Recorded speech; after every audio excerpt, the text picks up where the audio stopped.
Welcome, my friends. I'm Steve Willis, co-founder of Hope Sheds Light, and on behalf of my partners, Arvo Prima and Ron Rosetto, we welcome you to our Finding Hope for Life Family Support Meeting. It's always a joy to see everybody here and new faces too, and thank you, all of our friends on Facebook, for joining us tonight. For those who are new, let me tell you a little bit about Hope. Hope is a family-focused nonprofit entity. Our mission is to raise awareness and to educate individuals and families in the community about the impact of addiction by having the courage to share our personal experiences, by offering our strength and wisdom, and by offering hope and resources that lead to the long-term recovery of the whole family. We're focused on family, and what we want to do is to remove the fear and stigma that's associated with this disease of addiction. We do that by offering a loving and supportive and hopeful environment that allows families to heal and in turn brings wellness to the community. We do that through this Finding Hope for meeting. This is the first one that we started. This Finding Hope meeting meets on the first and third, second and fourth Tuesday of every month in the beautiful Holy Cross Lutheran Church. And then on the first and third Tuesdays, we have our Finding Recovery for Life meetings, and those are hosted in our Hope Sheds Light office, which is at 253 Chestnut Street. I've mentioned that we've also opened family support meetings in Red Bank at the First Baptist Church, which is on Maple Avenue in Red Bank. That's every other Monday. And for those of us who have lost a loved one to addiction, we have a grief group that meets every Thursday. And we're very proud of that. And that's growing too. So details are in our website. These weekly meetings are open to anybody and everybody that's impacted by addiction. Our prayer is that by us sharing with you and you with us, you'll have the courage to change the way you think and feel about addiction and, of course, become healthy. The first part of this meeting is an educational piece. We are blessed to have very talented colleagues from the community to come in and speak for about 45, 50 minutes about topic related to prevention, treatment, and recovery. From there, we break out into groups. Love that part, because then we talk about what we've heard. And importantly, we talk about how addiction and substance misuse affects us significantly. We share what we can all do in order to become healthier as people as we move toward our own personal journey toward recovery. So thank you. I'm very grateful to all of you for letting us share our love and our lives with you. With that, let me introduce our speaker tonight. Johnny B. from Footprints to Recovery has come back to share his wisdom, and we're grateful. Thank you.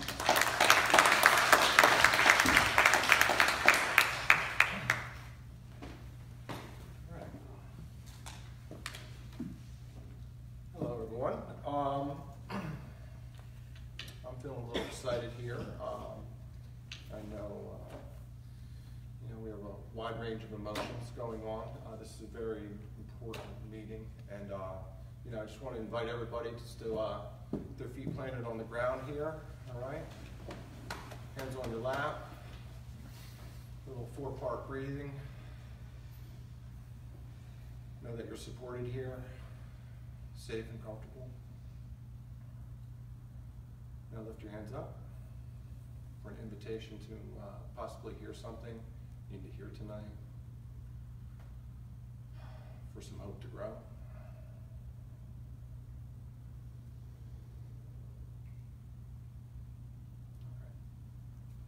Thank you. All right, so let's see. The title of this talk is Focusing on Change Talk and Educating about Introducing Change Talk Individually and as a Family. So basically, in summary, I'm going to be talking to you guys about Change Talk. All right. I do invite and encourage some participation for you guys. Heather has some handouts, so if anyone would like to show a hand of something they're agreeable to reading and possibly commenting on, she'll go around and hand those out. All right. I'll also be asking some questions of you guys. So thank you, Heather. My name's Johnny. I work for Footprints to Recovery. We're an outpatient treatment program out in Hamilton. We have all levels of care for substance use treatment. It's nice to be here in Ocean County. I did my first 6-7 years of treatment in this area, and a lot of the agencies around here inspirational and encouraging to see the work that Hope Sheds does right here in my backyard. I was reflecting on just my experience as a counselor, and the first thing that struck me was when I got started, I went to grad school here in Ocean County at Georgia Court in counseling psychology. Part of my experience there, we were required to counsel undergraduate students. Did about 12 sessions, and we had to take them and then, you know, write it all out and then view it with one of the professors, I hope she's not watching this, and get critiqued. And so I do a session, videotape it, and I'm watching it, and there's these periods of time where I have no idea what to say. I'm just, you know, it's just silence, and I'm thinking to myself, you know, I'm gonna get a poor grade on this, she's gonna tear me apart.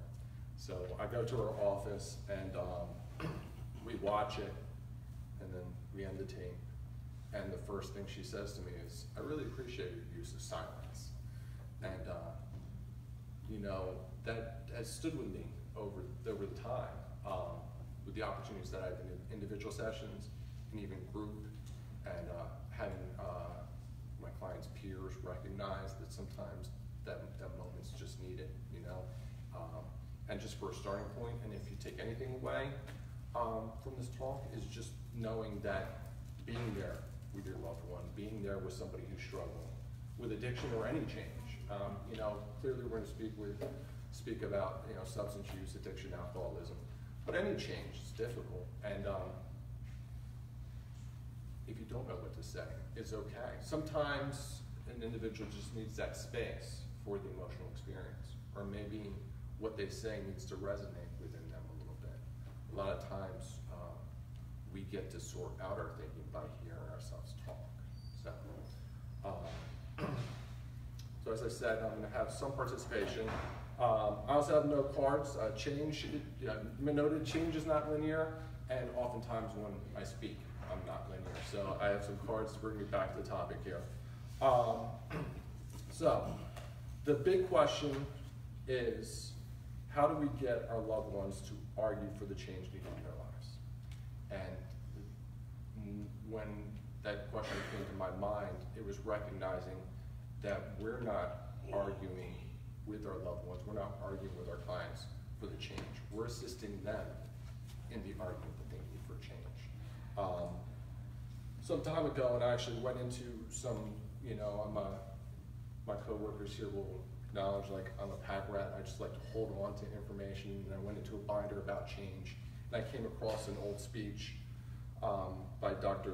Christine Podansky. It was a speech that she gave, and it was on Socratic questioning, which is like thoughtful questioning to like get to logical thoughts, underlying assumptions, the truth of the matter. And the topic of her talk was Socratic questioning, changing minds or guiding discovery. You know, it's recognizing that this is a process where we're helping individuals in a process of discovery to elicit some change. So, I guess I'll start with acknowledging one thing that's difficult as a professional, and I imagine it's difficult for family members, and it's the idea of the writing reflex. Does anyone know what the writing reflex is? Okay, it's okay, I don't either. The writing reflex is where we feel the need to jump in and tell somebody what they're doing wrong, or what the solution is, out of our anxiety and fear for that individual, all right? And oftentimes, when we jump in that way, we get resistance from our loved ones. They'll push back, they'll go away. You know, we're providing information and forcing upon individuals, and they're going to argue against that change. They're going to convince themselves that what they're doing is okay, or they're not able to change. So it's one thing that, you know, hopefully, you know, we can explore some ideas here in terms of an approach that might work a little bit better. I apologize. apologize if sometimes I get clinical, but I'm going to try to like reveal the information to you that you can use that becomes natural. And if you just grab upon one or two things, I think that would be sufficient start. What I'd like initially to do is to ask you guys a couple questions. You know, with a loved one or a friend that you're sitting next to, or you can just reflect to yourself about a change that you've made in your life. What was the change? Why did you make the change? And who, if anyone, helped you make the change? So if you just take a couple minutes, just talk about that for a minute.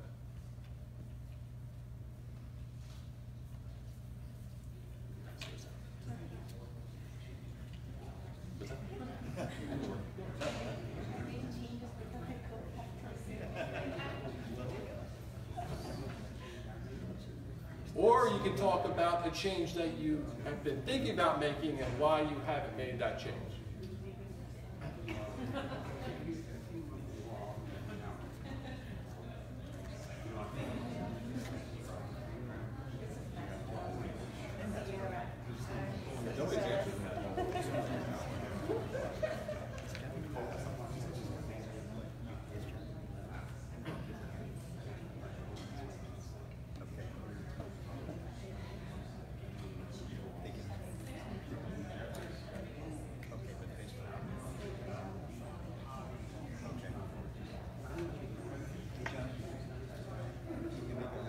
A little bit louder. Okay. All right, so I've been told to be a little bit louder. Would somebody like, anyone, like to share what that change was and what it was like for them? So I know that for a long time I wanted just my daughter to change, to come to the realization I'm, you know, God can help her. But then I realized that I needed to make a change, you know, and stop trying for her, and that helped her do it for herself. It's a concept that I'm definitely going to hit upon here, is the change is required within ourselves. And she was ready, I think, too, but then it helped me be ready. Making me realize what my part was. Thank you for that. Anybody else? I had the same experience for years. I was jumping with both feet into that writing reflex, is that what you call it? Mm-hmm. Holy crap. I was dictating, because I knew what was best for my son. And he absolutely went the other way. And it became very clear to me, not by myself, but with the help of other people, who just kept asking me, Steve, how's that working for you? When I realized not working all that well, they helped me change. And when I did back off some and allow Mark to become the young man that God wanted him to be, you know, it helped us both. Yeah. You know, go ahead. I know that I always felt it difficult to change when somebody was forcing me to do something. You know, always, you know, trying to tell me how to do something, what to do, when to do it. I better do it. It was, you know, I love that word that you shared because I've never heard of it, and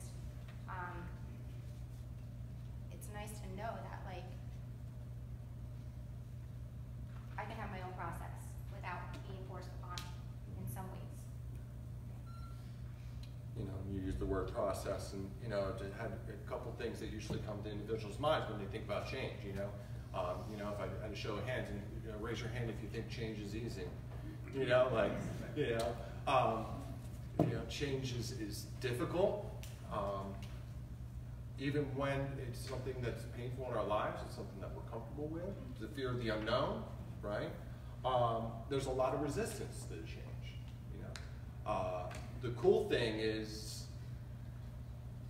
you know, when you can start to flip the script a little bit. I was actually having a conversation with an old friend that I ran into right before this, and we're talking about like job interviews, and you know, the reframe, right? I like to call it the Jedi mind tricks that we could play. You know, is recognizing like right now I'm not anxious, I'm excited. You know, and when we start seeing some of that resistance with the change, that we can remind ourselves that that we are excited, that we can be supported, that we can be healthy, right, and hopeful. Now, we recognize that people begin to change when they feel dissatisfied with their lives, when there's pain in their lives, feeling unhealthy, unsuccessful, right? And after that acknowledgement, there can be some shifts in thinking and behavior. And for you guys that are entertaining some change in your life, or for the family members that you're trying to help, it really starts with a conversation. And it's learning how to have those conversations. And I actually skipped the first one. Does anyone have number 1? Right. All right. Nice and loud, apparently, so they can hear you here. You can't change people, but you can open up their minds to different ways of thinking. It's not the same thing. Any thoughts on that? What that comes to mind is, say, if I was doing like an H&I in a rehab, and I can't change somebody if I'm, talking to them with, say, you don't do this, do that, but I could probably tell them, like, look, you can practice acceptance when you get out of here, and when things do change, you can accept that change instead of going and using over that change. And, there's certain other tools you could use to, change your processes around, rather than just turn into getting high all the time. Yeah, and as we talk about this, the change process, there's a couple things that are going to be hammered home. You mentioned, being a model of change for individuals, pointing out resources and tools that individuals can use. It's not to change the individual, but maybe to develop some insight for individuals, provide them the opportunity to glimpse something that they didn't see in themselves before. So I appreciate that. And then number 2. You can't change what's going on around you until you start changing what's going on within you. Yes, and that's what you just spoke to,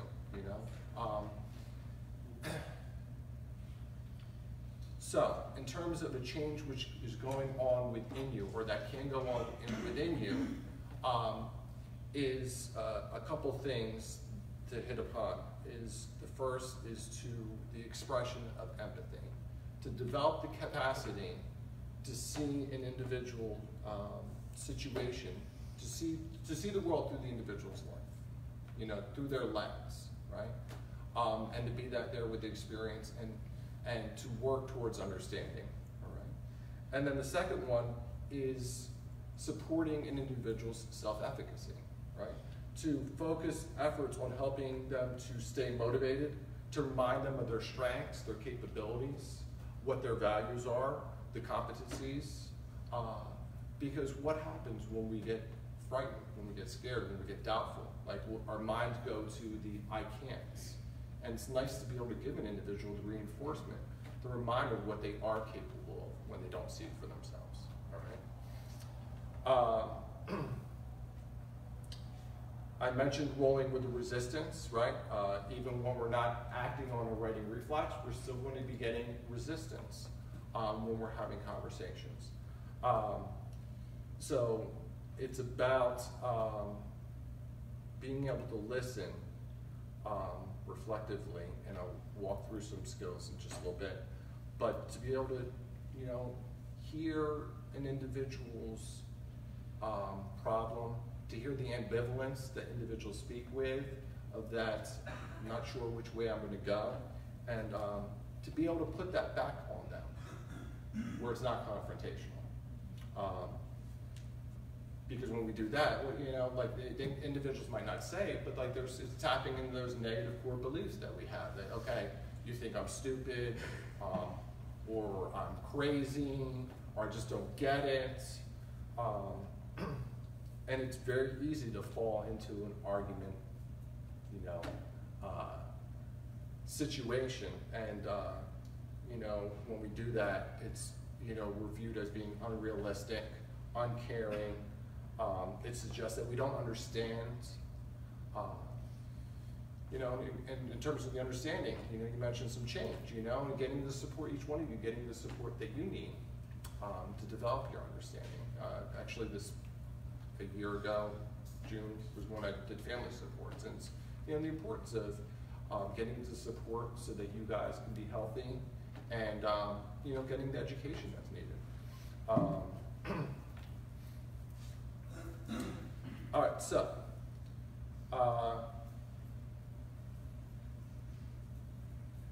we have some skills that we can practice that kind of get things moving, all right? Are some of you a bit aware of the stages of change? Right?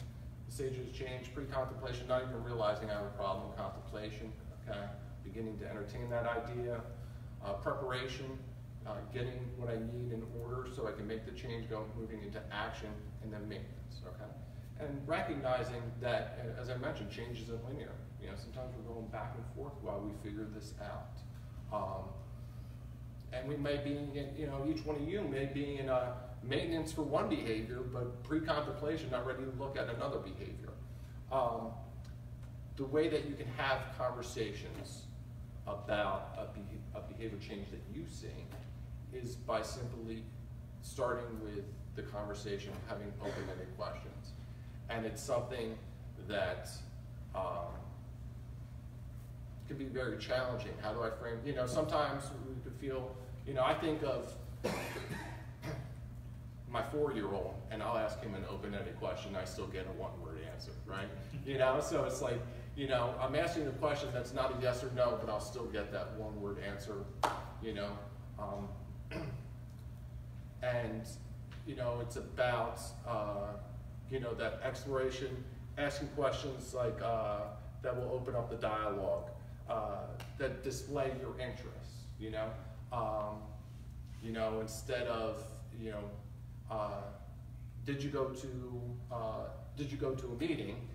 Have you been attending meetings recently? What were they like?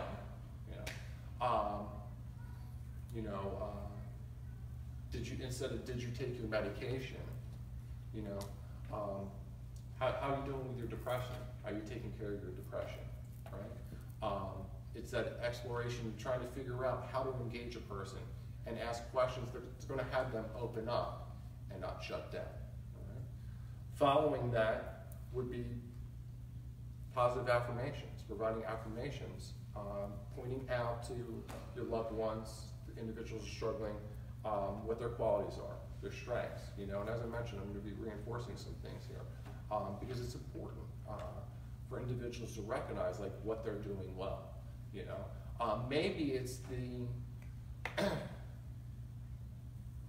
client or a loved one used yesterday, but they went to a meeting today. And our focus would be on you used yesterday. It's like pumping the brakes. It's that I'm really in awe, and I'm impressed that despite the fact that you slipped up yesterday, you still went to a meeting. That shows that you're really looking for help here. It's about exploring the interests with individuals. I run a experiential group where we do activities in my program, and we really focus on 8 dimensions of wellness and recognizing there's all these areas. And we can get so fixated on a problem area that we're going to negate all these other areas. So sometimes it's reeling back and taking a look at something they're interested in. Conversely, an individual, recognizing those helps with some of those questions that we can ask, because they might, an individual might be so focused, I'm showing up to work, so I'm fine. It's about exploring how can I ask questions that's going to broaden that spectrum to see there might be other problems in other areas.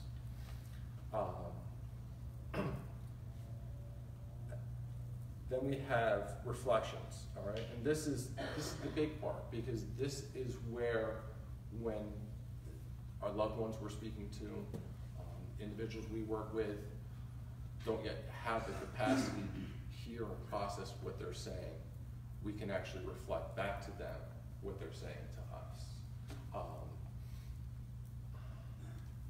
How they feel, we can validate their feelings. We can point out discrepancies in the things they're saying to us.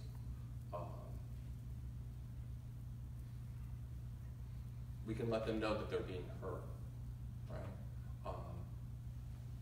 And then finally, you know, whenever we're meeting with clients, you know, when you're ending up a conversation, it's just, you know, bringing it back to kind of like a summary of what the conversation you've had.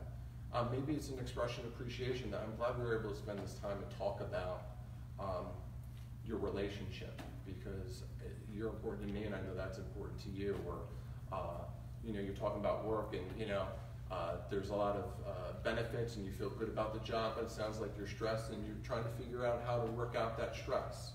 Or sharing with me about how you're struggling with recovery.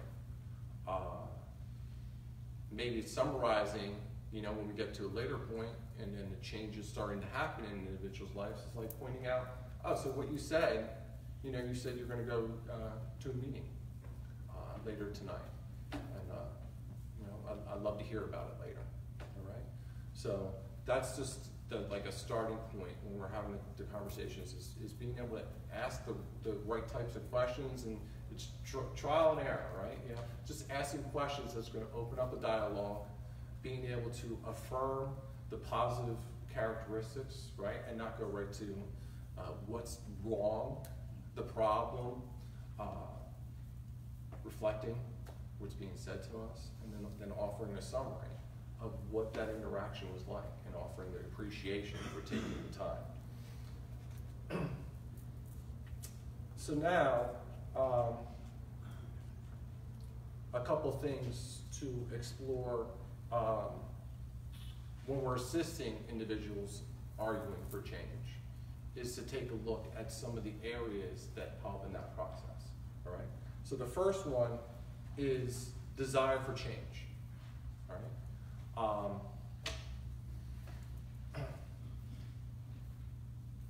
It's really easy when we see a problem, right? And we have our desire for an individual to jump right in and express what our desires are. And it's about figuring out what an individual's desire is, right? What do you want for your life? What change are you looking to make, right? A lot of times, it's not even it's not the substance use that I want to change, it's these other areas, and an exploration of how I can get some change to happen in these other areas. Maybe it'll come around to the substance use. Maybe it won't. But it's just arguing for some change, you know, by a listening desire within an individual. The second one, actually we'll go to number 3 first. Who's got number 3? Thank you. Whether you think you can or think you can't, you're right. Okay. What does that mean to you? Thank you for reading. I always thought it meant thinking if I can, think I can is right to me because it's how I'm feeling in the moment, but it takes action behind it. So I guess like equating that to change. Pre-talk contemplation is thinking I can and I can't.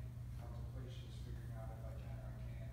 If I choose that I can, then you know, planning it would be putting in action behind what I'm going to change it. And then maintenance would be continuing to do what it is that helped me to change. Thank you for that. You know, yeah, I mean, pre-contemplation, it's either that mechanism of denial, or it might be just a glimpse, but like, it's a glimpse and like, no, I can't do that, so I'm not going to look at it anymore, you know? And the fact of the matter is in our own lives, like, there's a lot of things that we might take a look at, and I'm not going to take a step towards that because I don't think I can do it, right? And if you don't think you can do it, the potential for moving forward and doing it is very low, right? As opposed to having a mindset of I can do it, right? So after desire, it's measuring an individual's ability for change, right? Exploring with an individual, exploring with your loved one. You know, okay, you've expressed this is what you want to change, right? And you know, it could be anything, as I mentioned. You know, the substance use, cigarettes, diet, exercise, right? You know, what do you desire for yourself? All right. Now, what do you need to do to get it? You know, how would you be able to do it? What strategies would you use? Right? How confident do you feel about making that change? We have, in the field, like it's called ICR, it's importance, confidence, and readiness, right? And it's like we'll measure each one, very clinical, and but if you just have a readiness ruler, a ruler for change from 1 to 10, and it's taking a look at, like, okay, I'm contemplating a change, and then I have 2. What's going to move me? Maybe I need to explore or reinforce the importance, right? A lot of times it's the confidence, and then through that exploration, my man right here mentioned, talking about tools. The tools, and I just share the tools that I use for change, and it's an introduction, it's an exploration, and once you fill that toolbox and you have a bunch of mechanisms in play, then you're starting to move on that change ruler. Okay. The third is reasons for change, all right? And this is the most predictive, all right? We have the desire, the ability, and then we have the reasons for change. And the more we can build up the reasons for change, the more likely we're to make the change. So it's that exploration with individuals, and I'll get into it in a couple of minutes in terms of some of the components that we can take a look at, but it's developing those reasons for change, right? That exploration, why would you do it, and why would it be good for you, right? And that's when we tap into those 8 dimensions again, when you can clearly see that it's going to help me physically, mentally, spiritually, occupationally, socially, you hit upon all those points, that's really an impetus for growth and change for an individual. So then finally, we have the need for change, all right? And that's the final jumping off point. And, when I say need, it's more of that emotionally felt, I'm really driven for this need. It's not necessarily that thing that we're seeing when we're talking to an individual. Like, you need to do this because you're going to get locked up, or, all the things they already know, like all the threats. It's when they've connected, I'm starting to desire a better life for me. I've developed some skills, and I have a bunch of reasons, and now I'm at a jumping off point, okay? I like when I've hit cards already. All right. Real quick, I mentioned developing discrepancy, all right? It's when an individual will state contradictions, right? It will also be when individuals talk about their values and their behaviors don't align, or they say everything's good, like I'm all right. And when we could say, like reflect back, like you say you're all right, but like you look really sad right now. The developing discrepancies part of, we'll call it like it's a decisional balancing, and there's different ways we do it. We can do it in 4 boxes. Sometimes there's a scale. I'm a big fan of it. It's a seesaw that we can use, right? And it's about how we make change. And these are the things when we're not sure, like what questions or what areas to hit upon. There's if we're talking about substance use specifically, right? There's the not using, right? There's getting clean and sober, and there's continuing use, okay? So on one side, we have perceived benefits of getting sober, as well as the fears if I continue using. Over here, we have the perceived benefits of using and the fears of change, all right? The reason I like the seesaw is because it's never, like, if it was a scale, it's not we put something on it and it stays there, right? It's going back and forth for a little bit while we're figuring this out. But what we can hit upon is some of the illogical thinking that keeps us stuck in a place, you know, the perceived benefits of an unhealthy behavior, you know. I think of smoking as one, you know, what's the number one reason why people smoke? Because it does what for me? Relaxes me, right? You know, and that's a perceived benefit, because the fact of the matter is it's like making you more excited, you know? I'm gonna go out for some fresh air. Smoke my cigarette.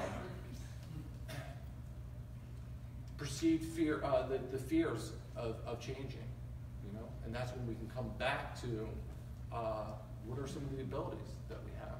What's in our toolbox so far? Now some of the contradictions. Perceived benefits. You know, I function better at work.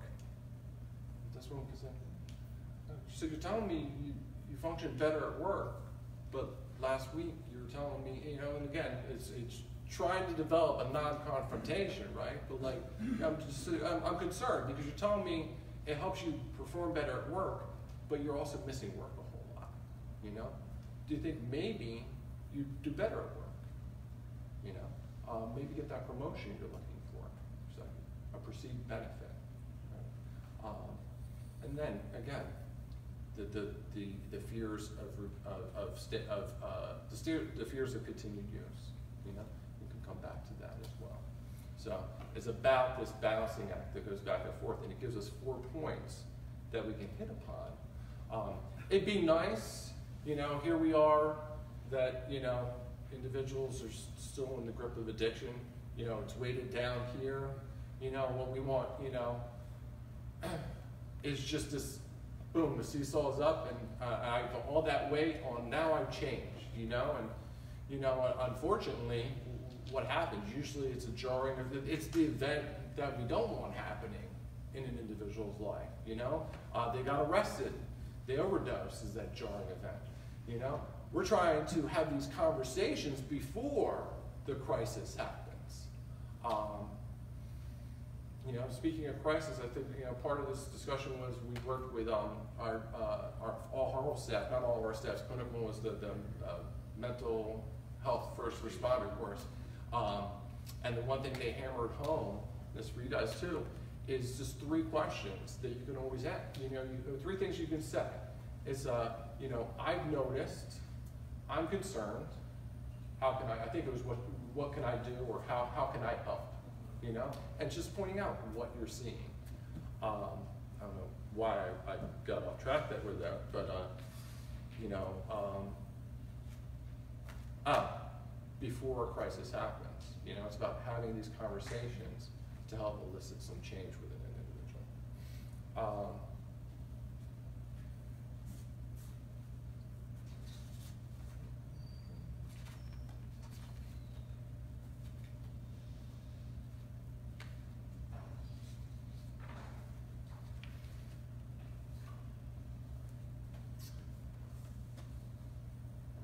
So moving from getting started, having those conversations, to the preparation for change, you know, increasing desire, developing ability, helping an individual get to that felt need for a change, and then we move to a commitment for change.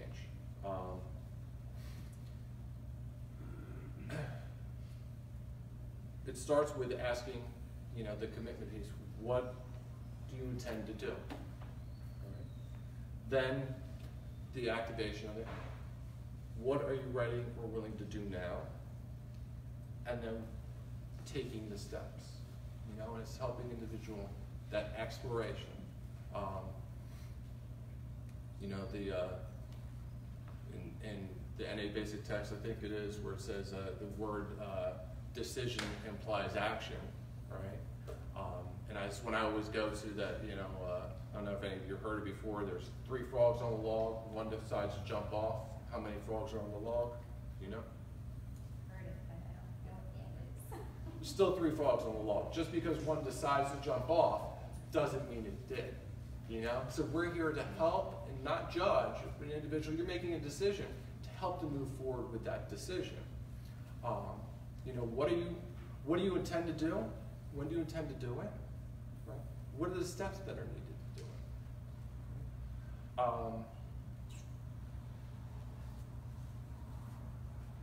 It's helping individuals move from I'll try to I'll do, right?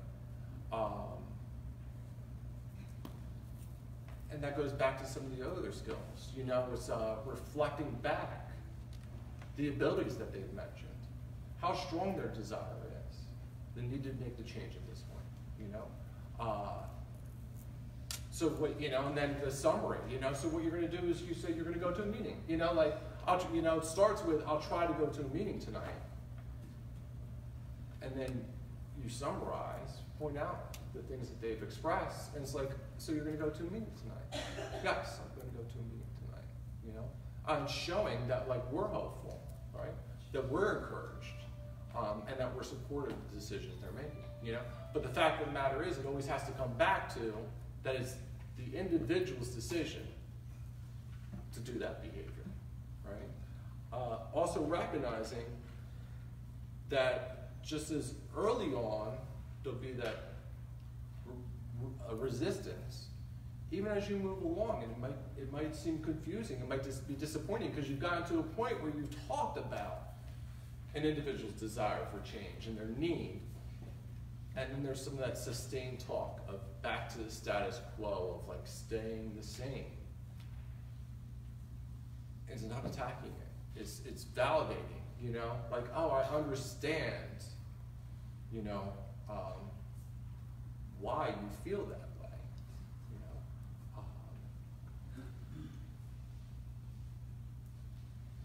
And then moving into some of the change that they've talked about. So it's not disqualifying, right?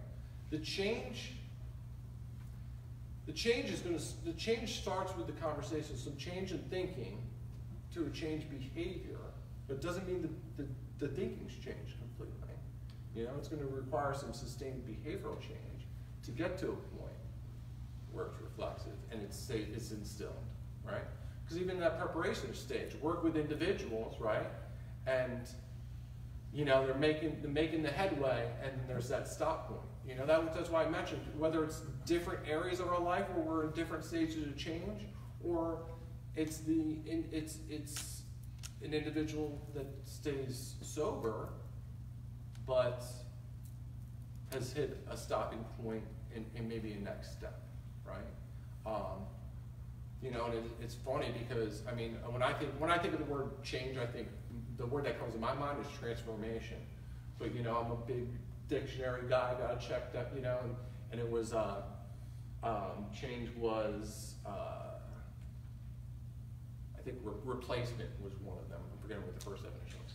You know, it's recognizing that like we're to a point, or hopefully you're getting to a point where you understand that there's being sober, right?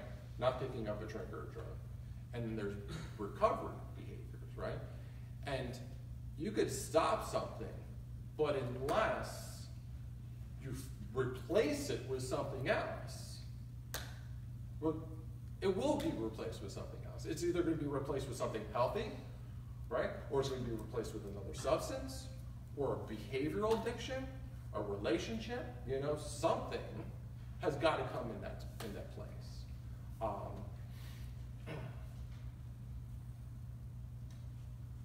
So individuals can get stuck in that status quo of this is what my life is, maybe change isn't possible, and it's bringing that back around. Yes, I understand, you know, for a lot of individuals, you've tried this before, you know, and you've relapsed, so the fear is that it's going to happen again.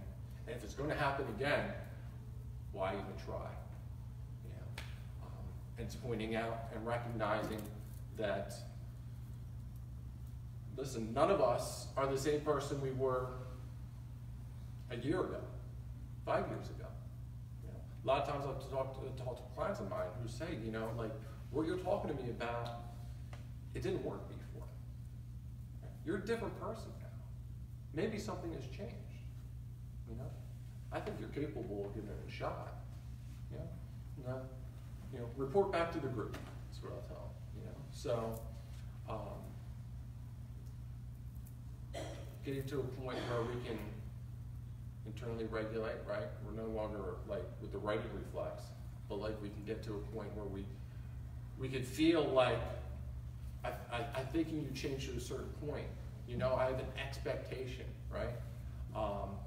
And recognizing that there's still going to be those parts of us that are going to argue for the change, even while we're in the change. Sometimes we get into a point where we want to argue, an individual's making the change, and the individual's making a change for this reason, but we think they should acknowledge that they need to be making the change for this reason over here, as opposed to just appreciating that they're making the change, right? Or they're not making the change the way we think they should make them. I'm a huge advocate of the 12-step fellowships, as well as Smart Recovery, Refuge Recovery, Celebrate Recovery. Listen, anything that's a recovery program and has mutual supports, but that's not the case for some individuals. They might say, I'm adequately supported by my friends and my loved ones, and going to the gym, going to work, caring for my kid. I'll support you. We'll continue to engage. Talk about how you're handling those situations. Do you struggle with your recovery? Right? Anyone here know the difference between a smart man and a wise man? Steve? Right? So smart man learns from his own mistakes. Wise man learns from other people's mistakes. Right? A lot of times our loved ones will get to a point where they'll realize that, like, you told me this would happen, I didn't listen, and it happened because I didn't do A, B, or C. Now I've gotten to a point where, like, I'm willing to go there and listen. And even though there's part of me that says what you're saying,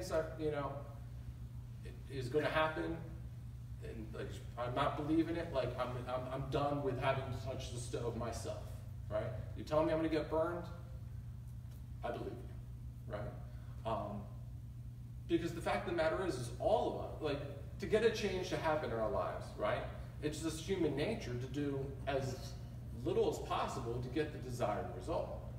The problem is, with disease of addiction, it's two-part. There's the denial, right? That says, like, my problem's not as big as everyone's making it out to be.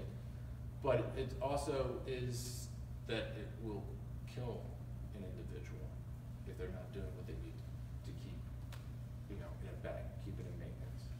So a lot of individuals, and it's just about, again, finding those conversations, because a lot of individuals be like, I'm going to the meetings are sufficient, relax. All right, I'm going to go to the meetings and I'm going to get a sponsor. But I'm going to do the steps. I'll just call my sponsor. Relax. And then you get to the point, okay, I'm going to go to a meeting, I'm going to do the steps, call my sponsor, Or it's about those dimensions, like I don't have to, I'm going to turn everything over and focus my recovery in all these areas, but my relationship, that comes before anything. My job, so.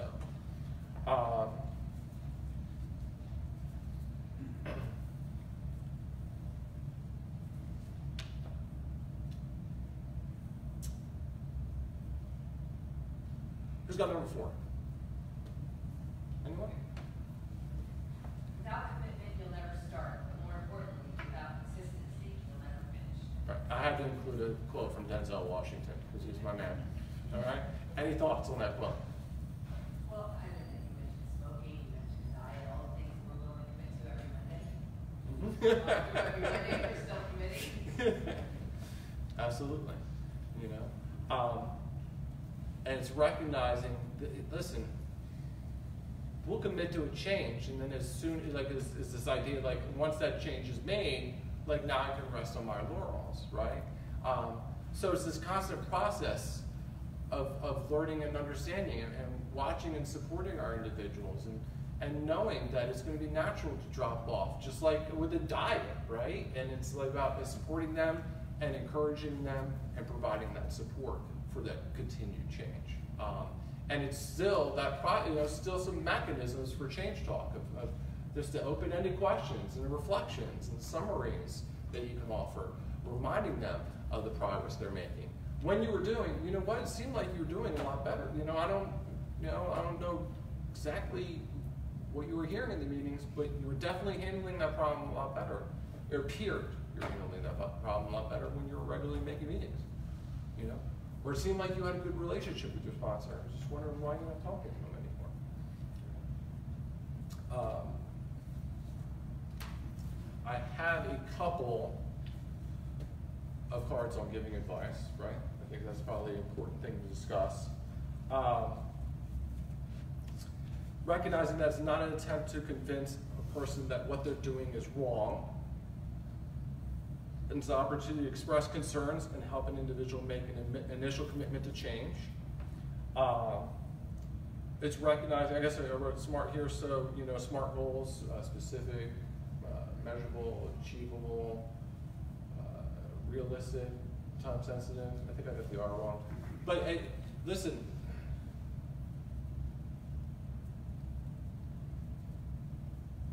we don't have goals for our lives, and it's okay. This is my goal. All of a sudden, I step into that goal, right? It's objectives. It's steps towards. We can get caught up in, some things that initially for individuals can be overwhelming. 90 meetings in 90 days. The person's ready to hear 90 meetings in 90 days and ready to do 90 meetings in 90 days when they're ready to hear it, when they're ready to do it, right? As opposed to, you know what, that's awesome that you made a meeting this week. We just say, change everything, right? Change everything, right? What's one small change an individual's going to make? Recognizing that it's okay to express concerns, recognizing, as I've already mentioned, that there are many ways that people change, and that it's a process. Helping to evaluate options. Right? It's nice when we have choices, as opposed to pigeonholing somebody into this is the one thing that you have to do. Either do it or don't do it. Say, visit,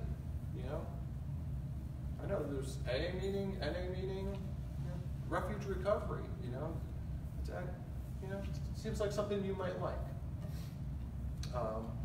You really like going to church, the church down the street has a Celebrate Recovery meeting.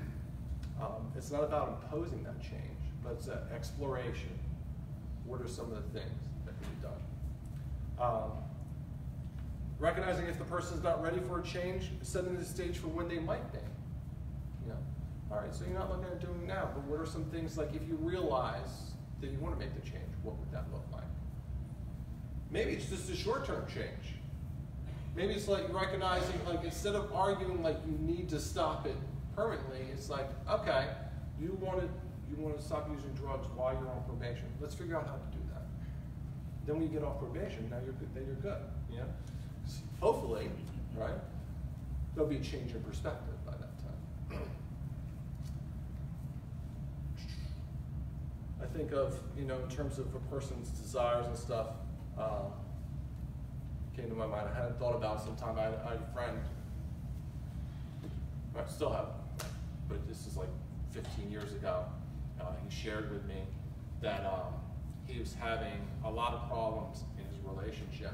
It was on again, off again. He was completely infatuated. Every time it ended, his world was coming down. And a friend of his recognized that he also had a problem with alcohol. So what he said to him was, you know what I think would help is you should go to AA, and every time they use the word alcohol, you should insert her name. I'm not going to say her name for anonymity's sake here. So he'd go to meetings, and each time they said alcohol, he'd say her name. And after a period of time and listening, he grew to understand that he had a problem with alcohol, and he got sober.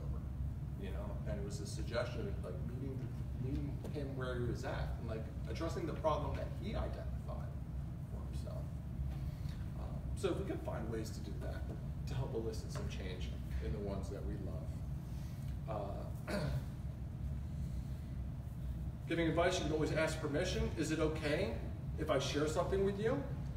I like when we talked about making changes within ourselves, because then we can, and you talked about H&I, about sharing experience, you know? Like, I recognize it might not be the same, but like when I struggled with this, it helped me by talking about it. Or I find going to the gym really helps. Why don't we go to the gym together?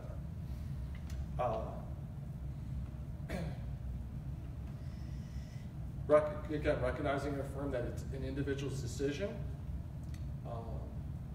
And back to the open questions, like, what do you think? You know, it's always comes back to those open questions.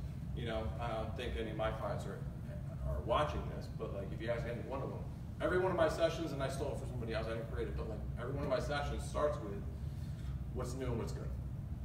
You know, it's like the perfect starter, because it avoids something positive. Maybe it doesn't. You know, someone sits down in a chair, nothing.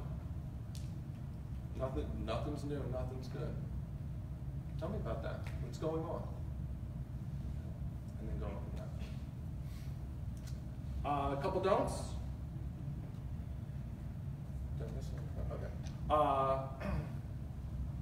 Don't answer questions for them. You know, you know, you're not getting the answer you want, or like they're thinking about it. You know, sometimes you're just asking the question, maybe they don't have an answer, and being okay with it, I don't know. I'm gonna have to think about that. Offer help and support, but don't do for an individual what they can actually do for themselves. Caution words. Be careful with words should, ought to, or need to.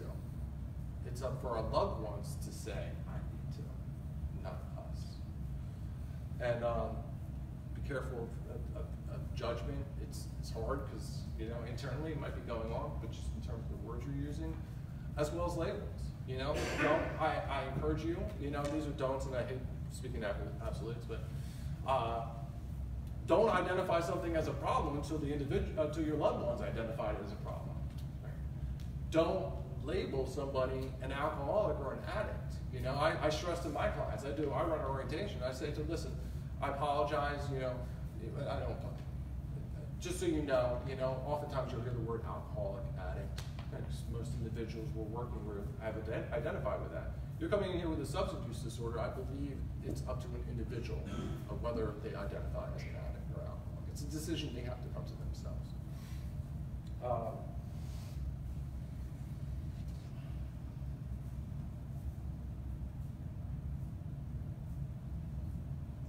Who's got number 5? Be the change you wish to see. Be the change you wish to see in the world. What's that mean to you? If you can change yourself for the better, hopefully you'll inspire others to do something. Being inspirational. Yes. So I think a lot of people have heard this quote. I actually found out recently that it was actually they took some of Gandhi's words and, you know, broke it down simpler so it fit on a bumper sticker maybe. It's the quote that is drawn from, if we could change ourselves, the tendency in the world would also change. As a man changes his own nature, so does the attitude of the world around him. We need not wait to see what others do. You change, you inspire others to change. You change, you learn how to communicate with others differently. You learn how to have empathy with individuals, how to be truly supportive, to be there with individuals. You know, in my interpretation of that last line, we need not wait. We need not wait to see what others do. Because as we change, they change. Because we're helping them in this process. We're not changing them, we're helping them in this process of change.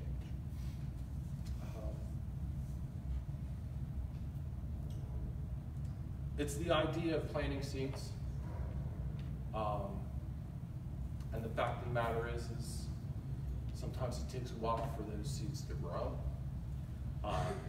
Sometimes that flower grows completely different than we thought it was going to grow, you know.